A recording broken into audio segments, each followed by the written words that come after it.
Assalamualaikum warahmatullahi wabarakatuh. Perkenalkan, kami dari semester 7 Teknik Informatika Universitas Pancasakti Bekasi. Di sini kami akan mempresentasikan sebuah materi sebagai syarat untuk mengikuti ujian tengah semester mata kuliah manajemen proyek. Baiklah, sebelum memulai materi, kami dari kelompok 5 akan memperkenalkan diri terlebih dahulu. Yang pertama yaitu Perkenalkan, saya Ari Sanjaya dari Teknik Informatika semester 7. Kemudian saya Melina Rahmadia dari semester 7 Teknik Informatika. Yang selanjutnya, Saya Amalia Darmawati dari Teknik Informatika semester 7.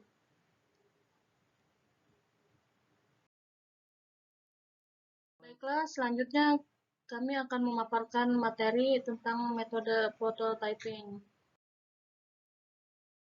Metode prototype merupakan suatu paradigma baru dalam metode pengembangan perangkat lunak di mana metode ini tidak hanya sekedar evolusi dalam dunia pengembangan perangkat lunak, tapi juga merevolusi metode pengembangan perangkat lunak yang lama, yaitu sistem sekuensial yang biasa dikenal dengan nama SDLC atau Waterfall Development Model.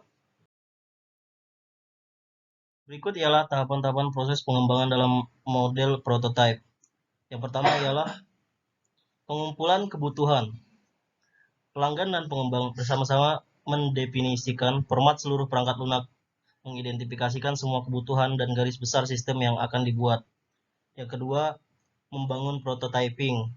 Membangun prototyping dengan membuat perancang sementara yang berfokus pada penyajian kepada pelanggan. Contohnya misal dengan membuat input ataupun format output. Evaluasi prototyping. Evaluasi ini dilakukan oleh pelanggan. Apakah prototypingnya yang sudah dibangun sudah sesuai dengan keinginan pelanggan atau belum? Jika sudah sesuai, maka langkah selanjutnya ialah diambil. Namun jika tidak, prototypingnya direvisi dengan mengulang langkah-langkah sebelumnya. Yang keempat, mengkodekan sistem.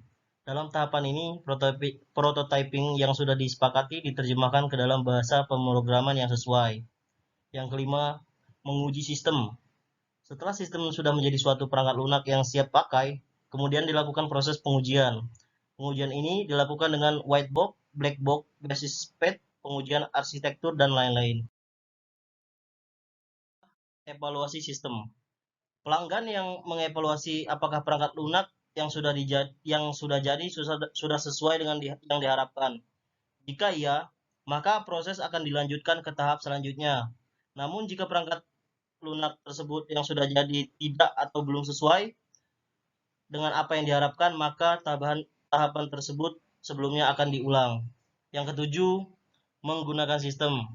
Perangkat lunak yang telah diuji dan diterima pelanggan siap untuk digunakan. Merupakan jenis-jenis dari prototyping. Yang pertama, feasibility prototyping.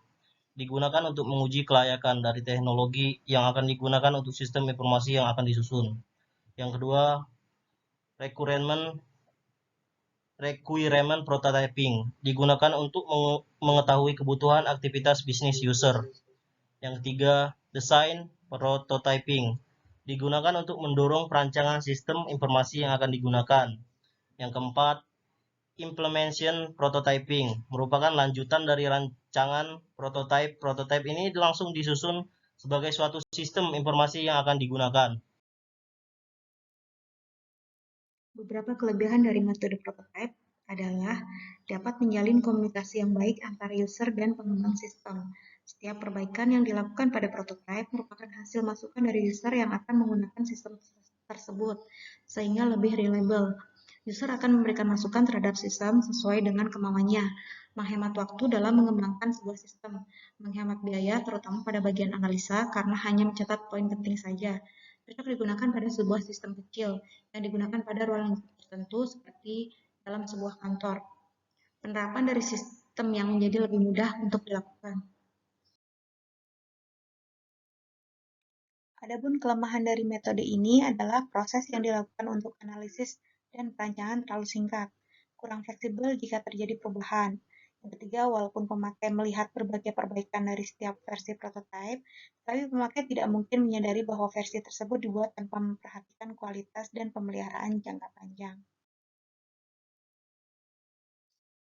Cukup sekian presentasi dari kami. Mohon maaf apabila ada kata-kata yang kurang dimengerti atau ada penjelasan yang kurang dipahami. Kami mohon maaf.